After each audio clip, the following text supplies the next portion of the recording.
Now it's time for a little thing we like to call The World's Gone Mad.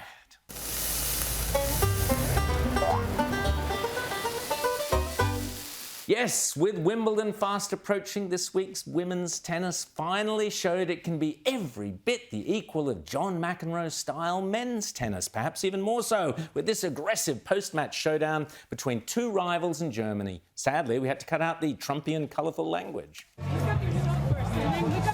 Nobody likes you. Nobody likes you. Look at me. When you shake hands, thank you very much.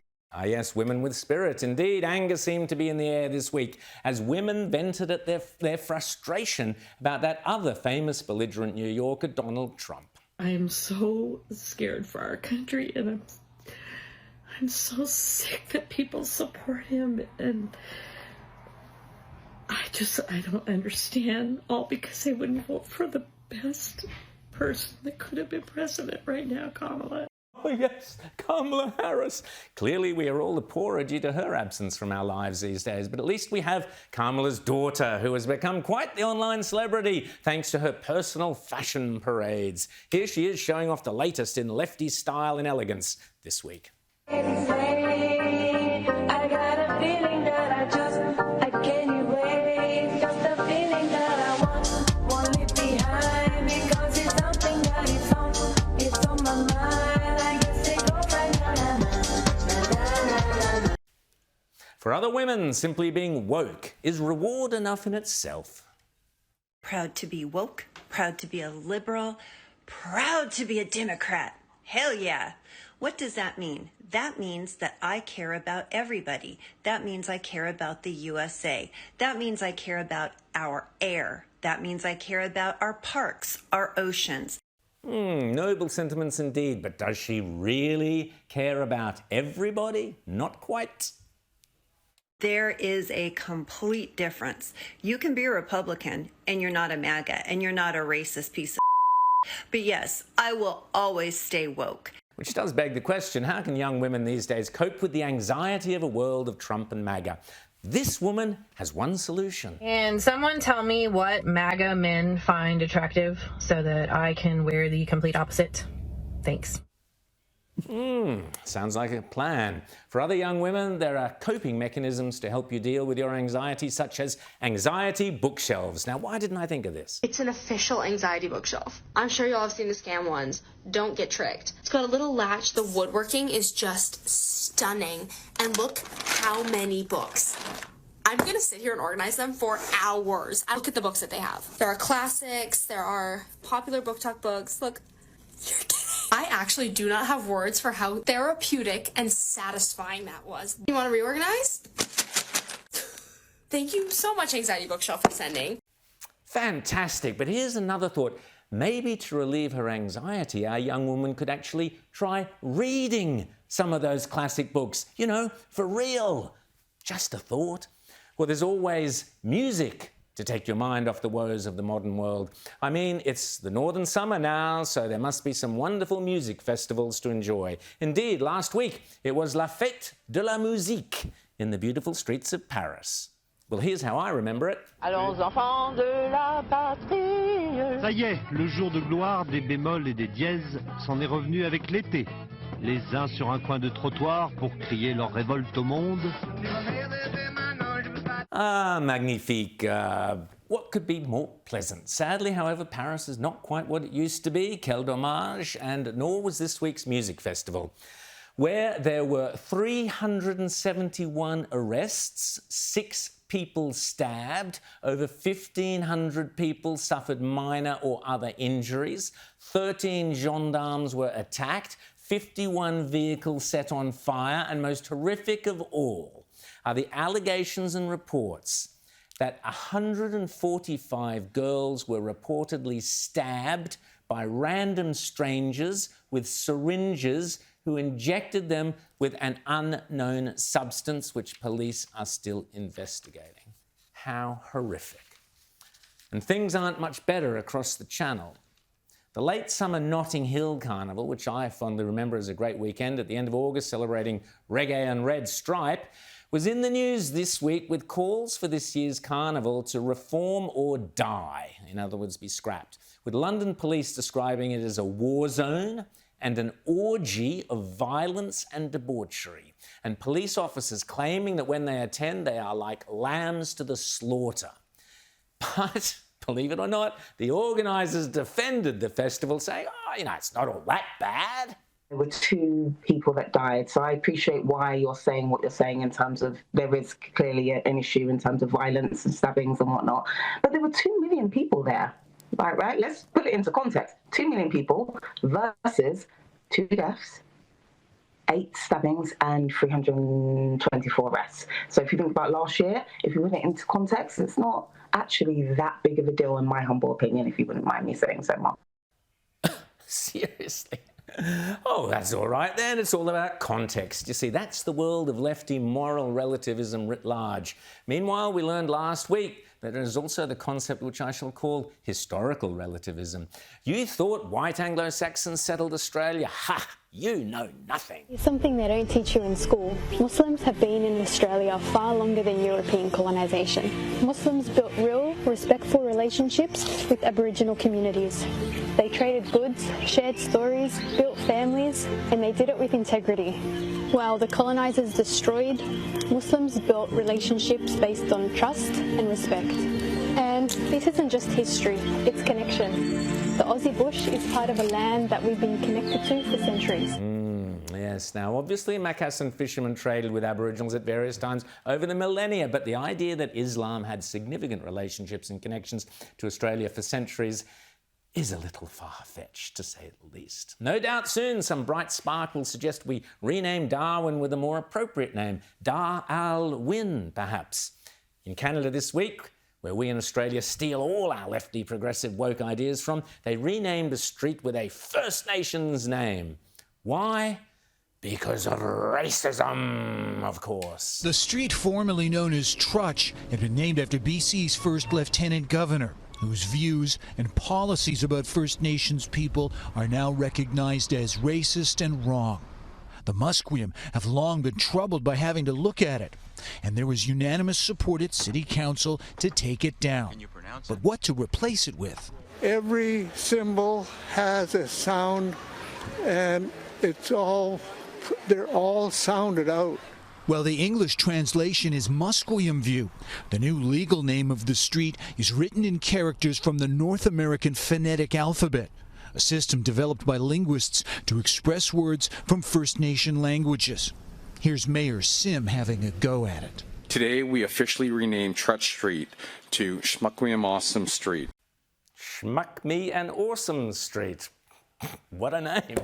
Couldn't have done it better myself. And finally, what are we to make of John Lyons on the ABC? Here he was the other day proclaiming that Donald Trump had gone rogue and that he listens to the Prime Minister of Israel rather than members of his own administration. Sounds like a conspiracy theory to me, John. That suggests that in a way, he's gone rogue when it comes to his own intelligence services. He's had to choose between backing the Israeli Prime Minister Benjamin Netanyahu or backing his own intelligence organisation, and he's decided to back the Israeli Prime Minister. So is he right? Here's Donald Trump this week yet again backing Benjamin Netanyahu to the hilt. You know what? We basically have 2 countries that have been fighting so long and so hard that they don't know what the they're doing. Do you understand that? The ABC, what a farce. And speaking of all things Middle East, many forget that the necessary bombing of Iran is a direct result of the stupidest decision in Middle East history, and that's saying something, and that was the decision by Hamas, backed by Iran, to launch the atrocious, horrific, vile attacks of October 7th, when Hamas butchered, raped, abducted and tortured Israeli kids, mums, women, girls and families. One of the most grotesque and barbaric events in modern history. Yet disgustingly in the West, many young people and so-called progressives support Hamas. But do they even know what they are supporting? Have they, as it were, read the fine print, the terms and conditions of supporting Hamas? This brave young man decided to find out. Doing a quick petition to help Hamas free Palestine. You're all in? All right. Oh yeah, you're in? Easily. I just have to read terms and conditions just so you know what you're signing. Okay. By supporting Hamas freeing Palestine, you agree to the following. You agree that every Jew, Christian, and non-Muslim in the world must be slaughtered. I don't know about that one. You endorse making homosexuality punishable by jail or death. What? Oh, no, that I don't. You don't agree with that? You believe Iran should use Palestinians as puppets to spread radical jihad and destroy the West? No? No. I'm glad I read the terms and agreements. You support strict Sharia law, which bans women from showing their knees, hair, playing sports in public, not being able to travel without a man's permission. I'm sorry, yeah. Not interested? Oh, okay. You want a terrorist group that beheads babies and rapes girls to replace only democracy in the Middle East? Not sure that's something to support. So if I sign, I agree with this. Yes. Maybe no. No? Okay. Oh, no. Brilliant. Should be compulsory viewing for every young lefty. And yet, this week we had this headline in Australia.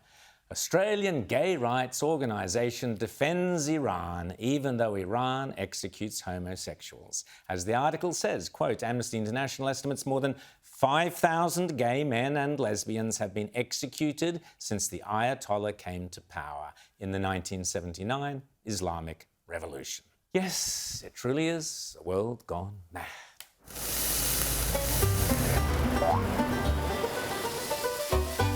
It's time to check in on what I correctly call Trump's America and the American Renaissance. Joining me now is Brad Palumbo, journalist and host of the Brad versus Everyone podcast. Brad, I love your podcast.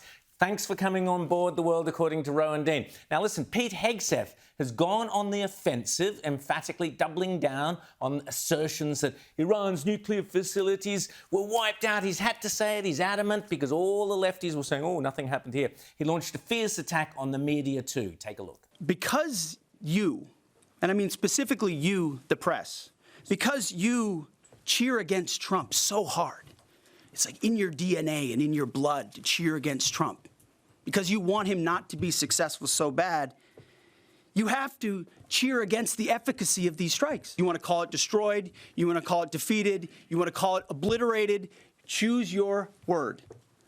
This was an historically successful attack. Brad, isn't it ridiculous that Trump not only has to win wars against people like Iran, but he then has to fight his own press, the US media? What's going on, Brad? Well, it's always strange to see your fellow citizens rooting against America. I generally just think it's weird to root against America if you are an American. And some of the journalists in particular have egg on their face, like CNN and other places put out big reports suggesting that the strikes were unsuccessful based on pretty flimsy information. And now they're started backpedaling like crazy. I saw CNN's communications department putting out a statement about that. And it really is in the media better to wait and see than make bold declarations prematurely that then don't age very well. But I mean, it's no secret in American media that the mainstream media is anti-Trump to the point where they'll want to spin anything as a loss. But to me, I mean, obviously a lot of these foreign policy issues get complicated, but nobody in America should want Iran to have nuclear weapons. And since we did do a strike, you would certainly want to root for it being successful, not try to find ways to spin it as a failure. Absolutely, Brad. And it's not only the left-wing media, you've also had the likes of Tucker Carlson, who certainly has a lot of egg on his face, having said that this would lead to World War III and all sorts of things. Even Iran's supreme leader has spoken out for the first time. Even he's, well, it's understandable why he might be saying it, to save his own skin. But anyway, he's saying that Trump has exaggerated the success. Have a listen. The US attacked our nuclear facilities, a matter that is independently worth pursuing for prosecution in international courts, but they failed to do anything significant. The President of America greatly exaggerated what had happened. It became clear that he needed this exaggeration. Brad, if the bombing wasn't such a success, why on earth are the Iranians now doing ceasefire deals with Trump? Yeah, I don't believe anything that man says, and he has every incentive to try to downplay whatever effect the strikes did have. I put more trust in international agencies that are coming out with information about the extent of the damage done to Iran's nuclear facilities. I mean, the regime is on life support in many ways with their own people. So of course they're going to try to spin this as if it was some failure by America. That doesn't really tell us anything. They also claim that they are, exacting massive revenge on Israel with missile strikes where almost none of their missiles get through the Iron Dome. It's just, we're watching, I think, the death rattles of a regime that you can't really take anything they say as gospel. Speaking of regime change, it looks like there might be a regime change in the mayoral corridors of New York City, the world's greatest capitalist city, the heart of capitalism, the heart of free enterprise, the heart of the entire American dream. Looks like it's going to be electing a mayor, this Zoran Mamdani character, who's an out-and-out communist. He's full-on, makes Bernie Sanders look like a hero of capitalism. What is going on in New York City, Brad? Well, New Yorkers were given two terrible options, and I think they chose the worst option because you had Andrew Cuomo running for the Democratic nominee, the failed and disgraced ex-governor of New York, who had a massive COVID scandal and then resigned in disgrace after a sexual harassment scandal. He was the main option, and the other option was Zoran Mamdani, who is a self-described feminist socialist who wants to abolish the police for queer liberation, believes in open socialism. So, things like government-run grocery stores that will put mom-and-pop bodegas out of business while running massive losses for taxpayers. He wants to institute failed socialist price controls on housing, many other things.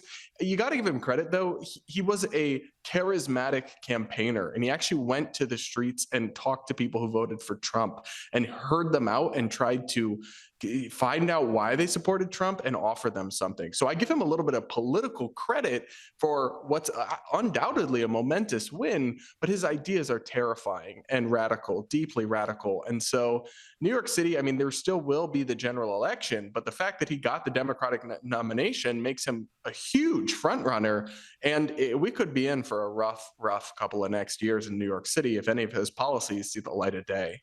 It's quite terrifying, and even more terrifying is his rap music. If you've ever listened to his rap music, rap being the lowest form of music ever created on Earth, and he certainly takes it to new lows. There we go. I won't insult our viewers by playing any from Brad, so great to have you here on The World According to Rowan Dean. Thanks so much, and we'll speak again soon.